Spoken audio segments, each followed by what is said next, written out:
Welcome to the She's Just Not That Into You podcast, where we're redefining female experiences and prioritizing female perspectives.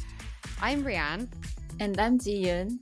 We are two friends with global background, sharing our multicultural experiences and discussing everything that sparks our passion. Every week, we have honest, intimate conversations that we hope will inspire and empower not only each other, but women everywhere.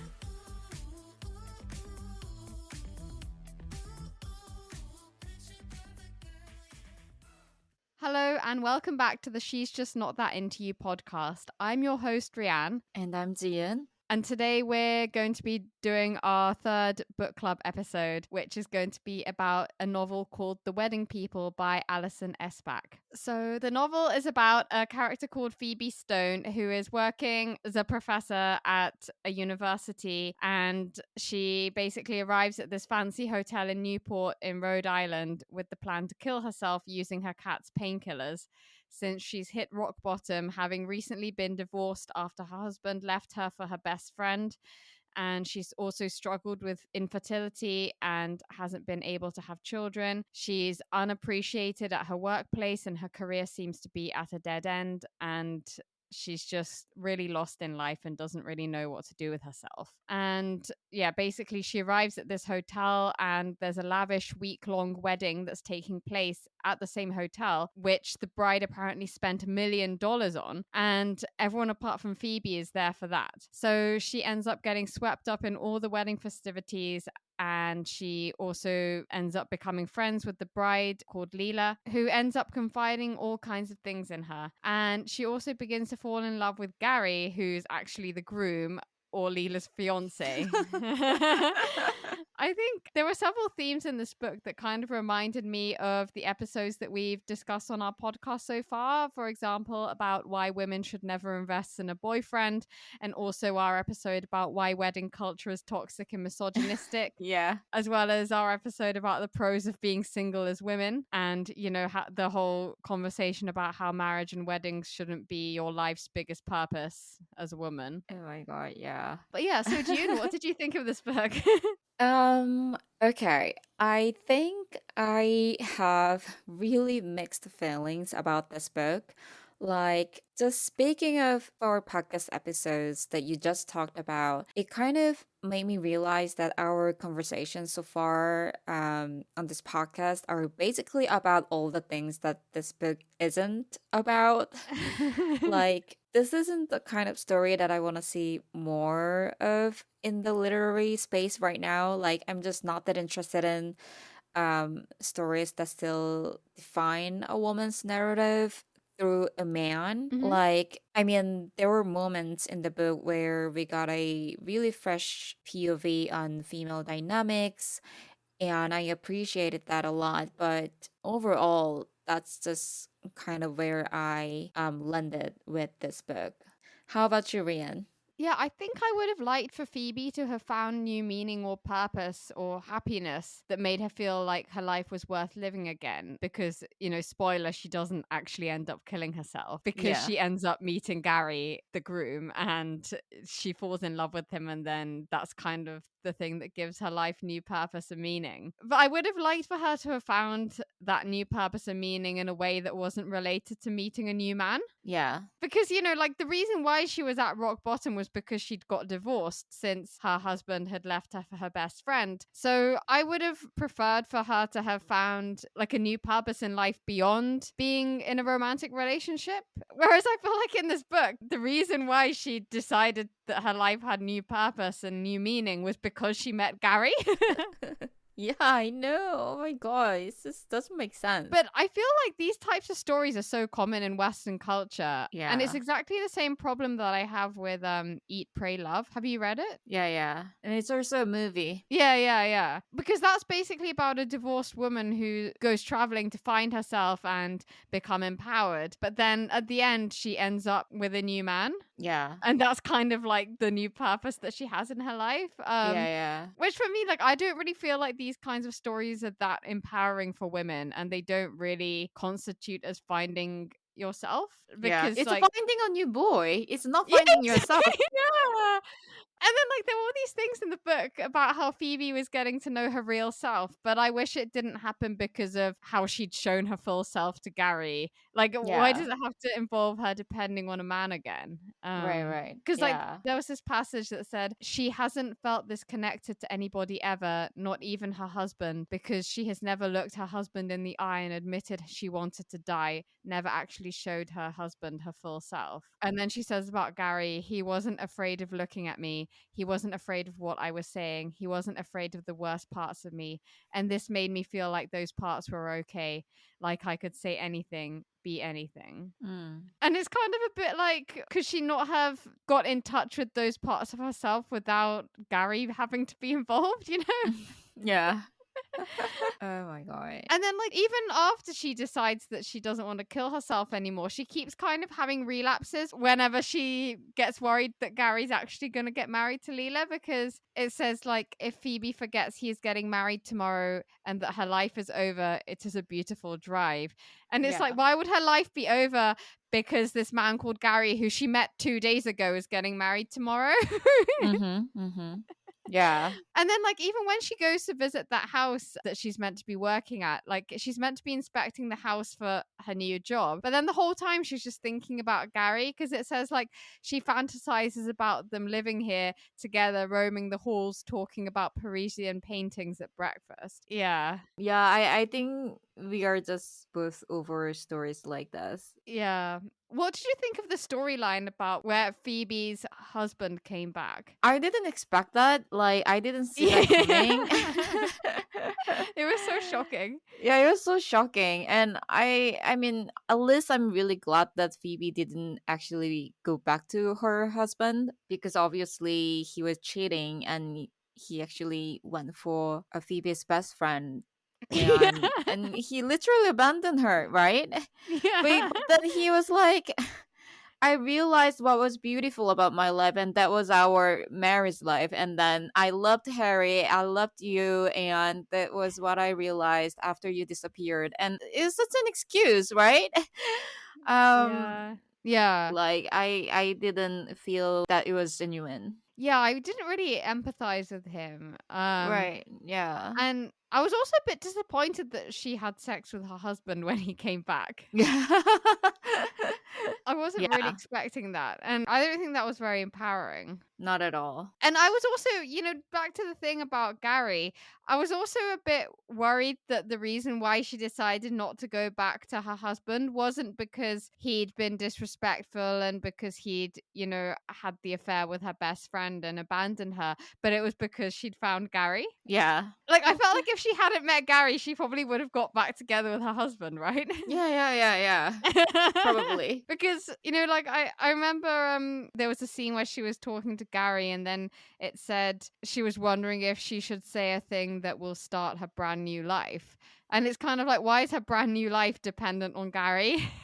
I know. Who, by the way, at this point, he was still engaged and planning to get married, right? Yeah. It wasn't even Gary who called off the wedding. It wasn't. Yeah. Like, he was still trying to get married. Yeah. I mean, he was at least being responsible, you know? Yeah. But I mean, like, I don't know why Phoebe was fantasizing about, like, ending up together with him when he wasn't even the one who called off the wedding, right? It's not like, yeah, I don't know. It was, oh my God. Yeah. And I didn't like how the book leaned so heavily on references to 19th century feminist literature, Yeah. because I don't feel like this book is that empowering in the strict feminist sense. But the author kept bringing up works that are pretty classical feminist, and it just didn't quite match the tone or message of the book for me. You know what I mean? Like, I think I wanted more like connection.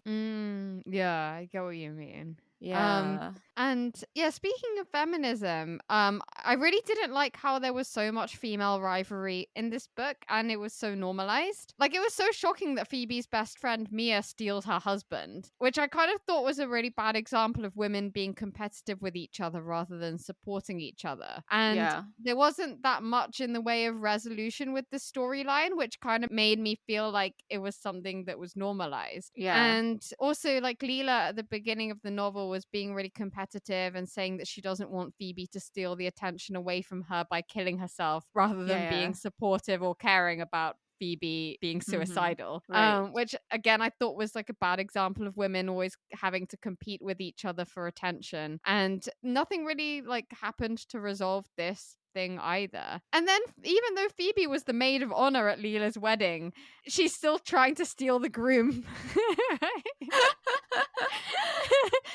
Oh I my. think I would have kind of preferred for Phoebe and Leela to have developed a completely kind of mutually supportive friendship that doesn't involve Phoebe secretly having feelings for Leela's fiance. Yeah, yeah. Yeah, because unfortunately, I felt like there didn't really seem to be any examples of supportive, genuine friendship between women in this book. And Mm-hmm. all these storylines of female rivalry seem so normalized as if it's like normal, expected behavior that women should all unconsciously support. Yeah, yeah. Yeah, because I remember when I first read about the book and it said that, Phoebe ends up kind of striking up an unexpected friendship with the bride. I thought they were gonna like genuinely become really good friends without any complications of them like fighting over a man or something. But so I was a bit disappointed when it turned out that Yeah. Phoebe was trying to steal Gary away, even though she was the maid of honor at the wedding. But I don't think Phoebe was really actively stealing Lila's fiance, right? Oh, She just has feelings for him, right? She yeah, wasn't really yeah, yeah. actively taking any action, but like, yeah, I think I know what you mean. Yeah. And yeah, I feel like female friendship is one of the few things that the book doesn't really touch on, even though it's something that the story could have explored in such a meaningful and empowering way for the main characters. Yeah. Like, I'm not saying that every book with female leads has to be about female friendship, but in this case, like, it just felt like the perfect opportunity. Like, the book already deals with so many intense and important topics like suicide, IVF struggles, the death of a pet, pregnancy loss, just to name a few. So, yeah, I think it would have been nice if it at least briefly touched on that aspect as well, because it's equally important, I think. Yeah. Also, why was it completely normalized that Leela spent $1 million of her own money on the wedding and did all of the planning herself, and Gary did none of it? I think it's because it's true. Like, it's like reality these days, I think. But I wish the book had kind of commented on that, or because Yeah. Gary was shown as like a really good guy, right? But Yeah, yeah, yeah. But even the good fantasy guy doesn't really do anything about the wedding prep, even in the book. yeah. Yeah. Like, so we talked about all these things in our other podcast episode about why wedding culture is toxic and misogynistic. But yeah, it's so problematic that a lot of the times nowadays women are expected to do all of the planning for the Yeah. wedding. And it's almost like our society thinks that women should enjoy doing this, like as if Right, it's right. because like we put so much of our identity on our wedding. So like, Mm-hmm. yeah, oh my God. But yeah. But I think the good thing about this book is that it really shows like what's happening behind, I think. Like, Lila isn't really happy about prepping this whole wedding, I think. Like, Yeah. when we see her talking to Phoebe about all the prep and everything, she seems pretty like hysterical, like really stressed and under a lot of pressure about everything. So I think it really stays true to that kind of pressure and everything that a bride goes through. Yeah, I think we can now get on to the things that we liked about the book. But I thought it was really good to see an example of a young woman, as in Leela, who centers her whole life around wedding, but then eventually realizes that this isn't the right thing to do. Mm-hmm. Because at the beginning of the novel, she does kind of start off as someone who was more invested in having an extravagant wedding than in the marriage that is going to come after the wedding. But then she somehow realizes this and changes herself. And it is kind of nice that Phoebe became inspired by Leela's failed wedding and finally starts rewriting her book because of it. But yeah, I thought it was good that the novel kind of talked about the dangers of women forming their whole identity based on being a bride or getting married and the way our society makes weddings so important. And yeah, it's just, I mean, I don't know if this was, I assume this was meant to be funny when it said things like, she is clearly the bride. She walks like the bride and smiles like the bride and twirls bridishly. I think it's It's meant so- to be a humor, right? yeah. It said like Leela gives her a really strong hug as if she's been practicing bridal hugs the way Phoebe's husband used to practice professorial handshakes before interviews. You Mm. know, kind of like as if being a bride is something that's a job or a career path.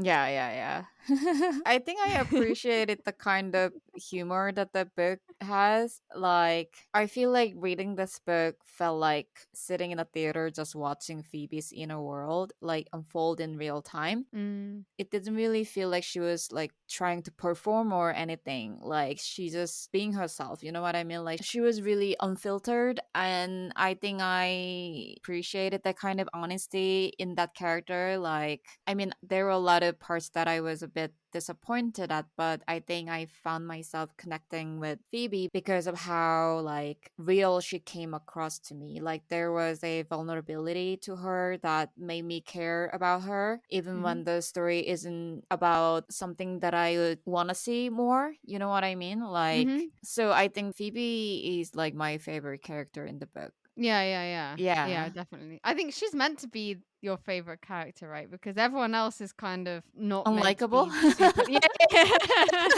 I like Lila though. I think she was also like honest and also vulnerable and also kind of cute, I think. Yeah, I also enjoyed how the book kind of made a well, I thought that the book made a comment on how the bride's whole identity depends on being a bride, but the groom's identity has nothing to do with being a groom, Mm-hmm. because of how like Gary says to Phoebe, I don't normally go around introducing myself as a groom. Yeah. But Leela is identifying herself as a bride. Yeah. Yeah. And she's even like, it even says that Leela stands so entitled in her glittering sash, like she's the only bride to have ever existed, you know, as in like, because like, yeah, Leela's like wearing a sash that literally says that she's the bride. Yeah, yeah. So whereas like Gary's just like attending his own wedding as if he's just the normal man, and Mm-hmm. it has no impact on his life whether he's getting married or not, right? Yeah. Yeah. Whereas Leela's been like planning this for her whole life. Yeah, so true. And I did enjoy how the book kind of talked about the dangers of what happens when you center your whole life around not just a wedding for Leela, but then also in terms of Phoebe, when you center your whole life around a man or around Yeah. having kids. Because, you know, for example, Phoebe's whole storyline of becoming depressed because of not being able to have kids and then getting divorced, I feel like it provides a good warning to other women out there that it's not good to make this your whole life purpose and depend on this for your happiness. Yeah. Yeah. Um, yeah, I think it's just in the West, I think this is just what happens. Like a guy comes in and becomes the catalyst for some kind of huge emotional shift and change and everything. But like, I don't know if I were like Phoebe, the logical next step for me would be abandoning like a man and probably not thinking about getting married again or like I don't know. Like her choices don't really resonate with me, I guess. Like Yeah. And it yeah. made me wonder, like she didn't seem to be a very strong character in terms of like she doesn't really make her own decisions. She kind of lets stuff happen to her. Like imagine if she hadn't met Gary in the hot tub. Like what Yeah. would have happened? Yeah. But she's Yeah. meant to be an independent and strong character, I think. I think that's what the author actually intended. Oh, Like really?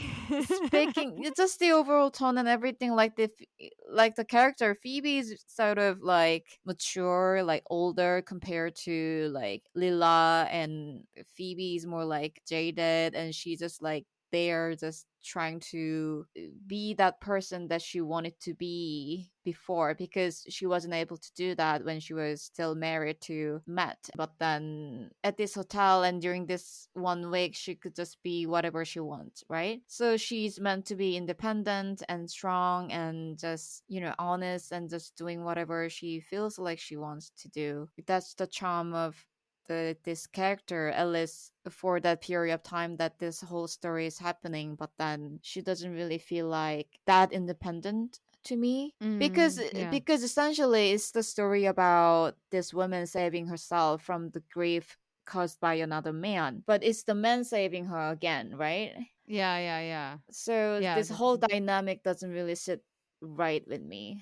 So yeah, I did kind of like how the book talked about, all the ways that women feel like they can't be themselves when they're in a relationship with a man because of the societal pressure that we feel to be a good girl and Mm-hmm. everything. Yeah. Like, I really liked the bit where it said Phoebe was quiet and obedient, never talking too fast or too loudly because she never wanted to be a burden to her father. She had Mm. felt this way in her marriage too, careful never to cry too hard or tell meandering stories at dinner, careful always to wear nice pajamas to bed, careful never to lose control.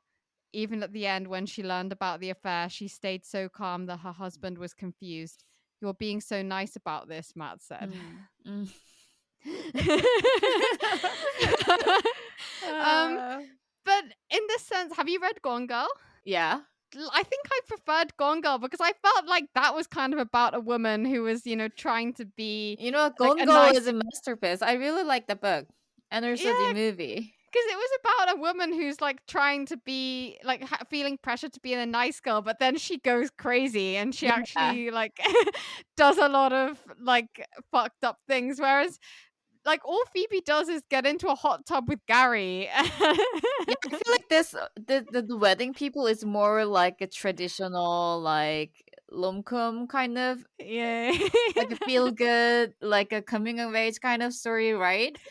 But Gone Girl is definitely about like it's about female madness. You know what I mean? Like how a Yeah. woman can go so crazy when she's like trapped in this crazy patriarchal society. It's like the vegetarian. Yeah, yeah, it's like the vegetarian. Exactly. Oh my But god. what did you think about the tone of this book? Like, I've read some reviews before we started recording, and a lot of people actually talked about they struggled with the balance, like how the humor like felt, I don't know, a little way too glib for the gravity of what was being discussed. Like it was about, suicide, about depression, and about death and everything. But then there's a lot of levity to the Oh, stories, right? as a British person, to me it felt kind of normal because in British society we have a lot of like black Self-deprecating. Yeah, humor. yeah, yeah. Yeah, and then like there's always all these like really funny like they always like make it really funny Yeah, even if it's yeah, something really horrible. yeah, yeah. So for me it felt kind of normal, but I can see that it has a kind of slightly quirky sense of humor for an American Yeah, maybe. yeah, yeah, yeah. It's really quirky for like the American audience, I think. But I think I do like the humor in the book as well. Yeah, Yeah, because yeah, yeah. I literally laughed a lot when I was reading this book. That's good. Yeah. Yeah. I also really liked how the book made you talked about how it's never too late to do something new or change yourself and you're never too old for anything. Like for example, when Phoebe said she's never been a maid of honor and she never thought she would be, but then, in her late 30s, she suddenly crashed this wedding and became a maid Yeah. of honor. Yeah, yeah. And my favorite quote, which kind of illustrated this, it's my favorite quote from the novel. Shall Mm. I read it out? Yeah, sure. But Wharton hadn't published any of her books while she lived in this house. At Land's End, she had been unknown, an unhappy married woman. She had not yet become the real Edith Wharton, not yet divorced, not yet a novelist, not yet a war correspondent in France. She wonders how terrifying it felt not to know any of this about herself, to sit out on this big lawn, looking at the sea, feeling like she was at the very end of it all. She wonders what it was that made her realize there was somewhere else to go. She is suddenly curious about what she has not yet become.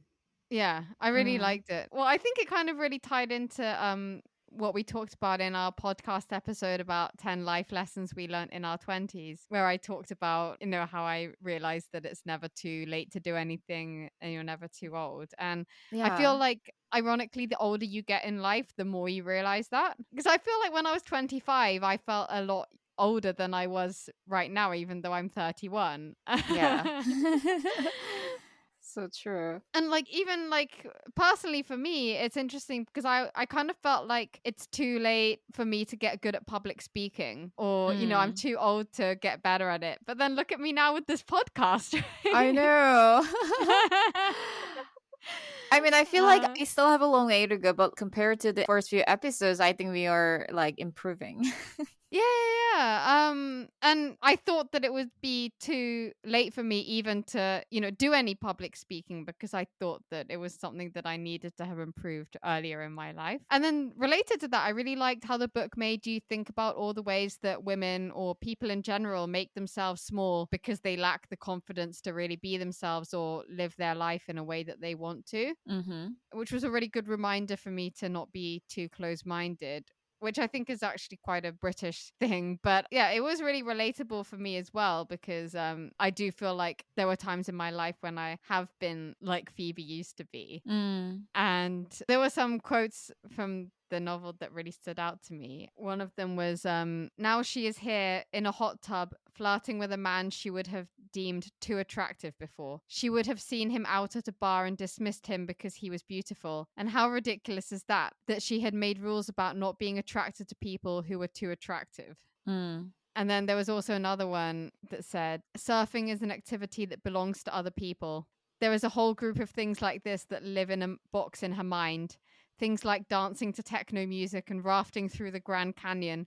Things she decided were for people in California.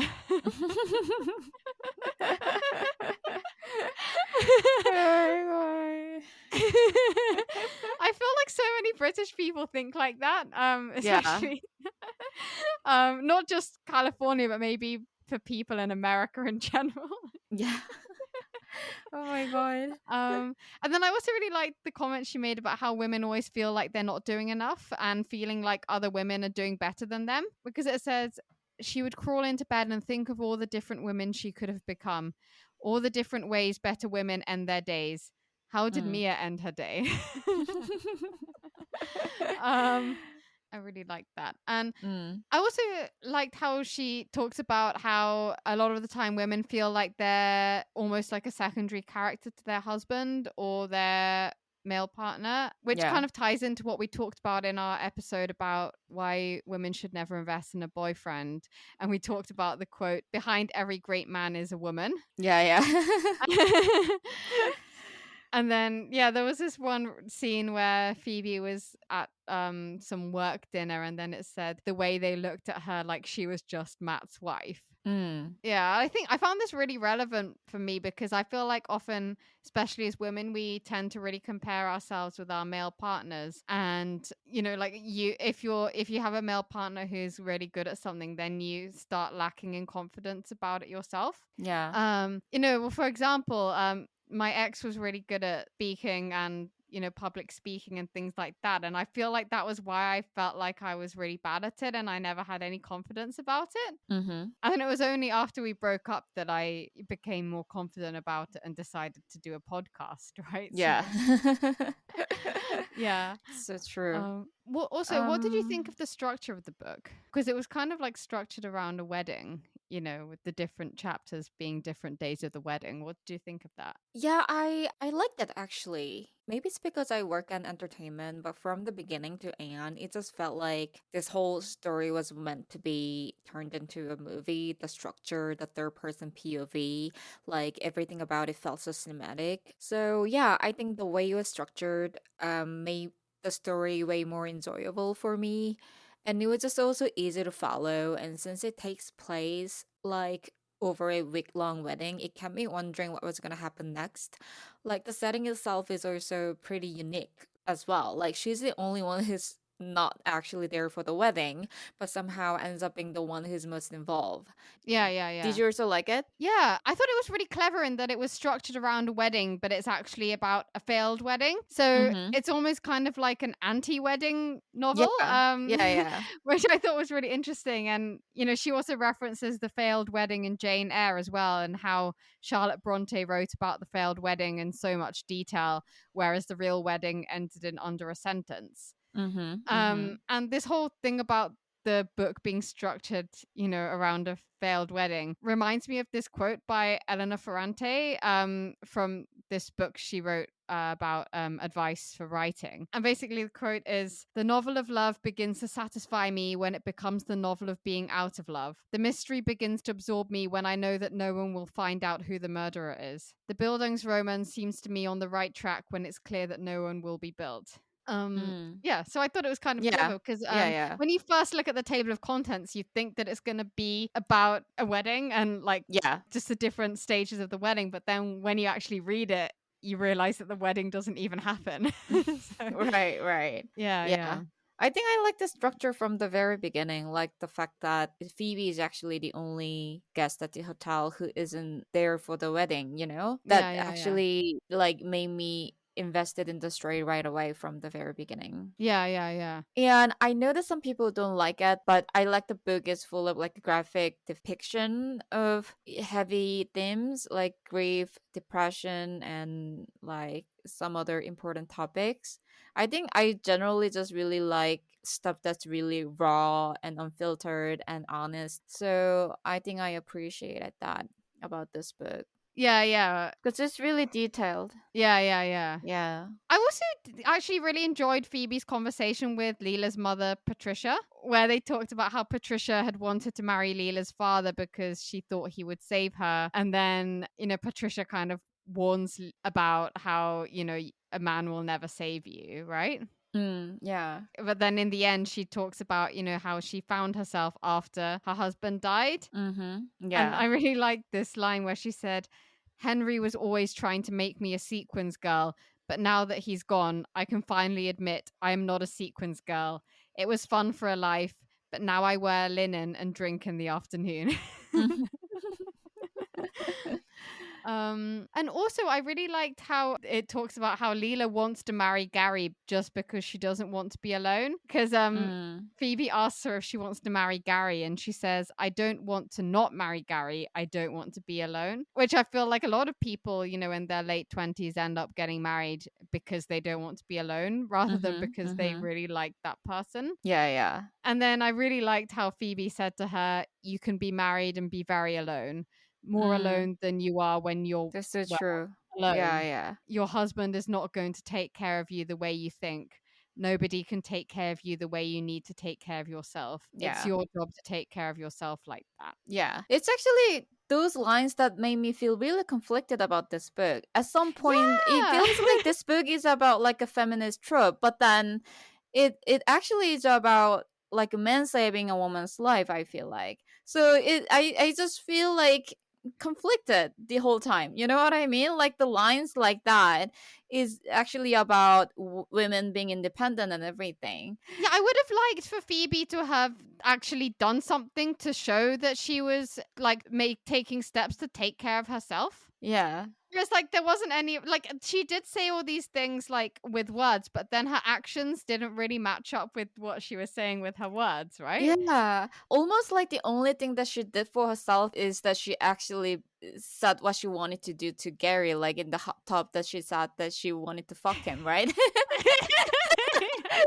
But At even that point, she felt really alive. You know, she said that in the book. I forgot about that. Oh my I god, mean, I mean, yeah. I totally get the point. Like the fact that she actually wanted to say and behave in a way that she wanted to, but then it would have been so much better if, like, she's shown some of the other stuff that she's done for herself. So, if you could have rewritten the ending, what would you have done? Like, what do you think Phoebe should have done to make it a more feminist storyline? Just the ending? Or I don't just know. like just like how the plot, like how do you think she should have found herself? First of all, I don't think I would have made it about between Phoebe and Gary. Like I wouldn't make the main female character fall for another woman's fiance. Yeah. If I change that, that's gonna be a totally different book. Yeah. But I liked how like the story ends at least because like at the end Gary says call me anyway, but then it's sort of like an open ending, right? We don't know if Phoebe called him or not. But I think she did. You think she did? Yeah, of course she called him. But at least we don't know. Yeah. Yeah, at least it Um, didn't end. I was really worried that it was going to end with I know, Phoebe and yeah, I Gary getting know. married. Yeah. Maybe she didn't because like somehow it implies that like how at the end in the lobby she actually puts that book again on the shelf. It just feels like she's like a brand new person, right? Leaving the hotel with a new luggage and I don't know, maybe she didn't call. I hope she didn't call. Oh my god. Yeah, okay. So, yeah, I think we've, discussed all the things we liked and didn't like about this book, and we've touched on several different aspects of the novel. Maybe we can end now with June reading out her favorite quote from the novel. I said mine earlier already. It was Yeah. the one about Edith Wharton. But what was your favorite, June? Okay, I'm gonna just read it verbatim. I didn't want to be saved from myself. Nobody does. All we want is permission to stand there naked and be our themselves. This sounds true to Phoebe. This sounds like exactly what she wants, what she has secretly always wanted. To read books when she wanted to read books. To be sad when she was sad. To be scared when she was scared. To be angry when she was angry. To be boring when she felt boring. I really liked that. I think that was exactly what Phoebe wanted to be. So I think that Hmm. pretty much sums up her life and her feelings. So I picked that. Yeah. Yeah. Yeah, that's great. Okay, guys, I think that's it for today. And thank you for listening. We will see you guys on our next episode. Yeah, thank you. Thank you so much for listening to our latest episode. And if you like that, please share with a friend. We'd also really appreciate if you could rate and review our podcast. And please get in touch if you have any feedback. We'll be back again with another episode next week.